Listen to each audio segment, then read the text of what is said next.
উপজেলা নির্বাচনকে ঘিরে একাধিক প্রার্থী মাঠে প্রচারণা চালাচ্ছেন। তো এখানে 5টি ইউনিয়ন রয়েছে, আপনি সাবেক উপজেলা চেয়ারম্যান ছিলেন, সারাটা কেমন পাচ্ছেন জনগণের কাছ থেকে? আমি শুধু সাবেক উপজেলা চেয়ারম্যানই না, আমি শম্ভুপুর ইউনিয়নে 4 বার ইউনিয়ন পরিষদ চেয়ারম্যান ছিলাম। জি। জনগণের সাথে আমার সম্পৃক্ততা ছোটবেলা থেকেই, আমি যখন রাজনীতি শুরু করি তখন থেকেই জনগণের সাথে আমার সম্পৃক্ততা। সাধারণ মানুষের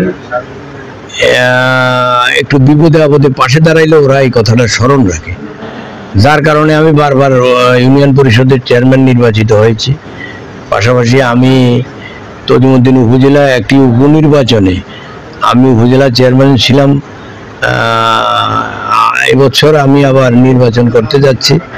আমি মাঠে যেটুকু ঘুরেছি, সাধারণ মানুষের মধ্যে যে সাড়া পেয়েছি, ইনশাল্লাহ 29 তারিখে আল্লাহর রহমতে আমি জয়লাভ করব, এই বিশ্বাস আমার আছে।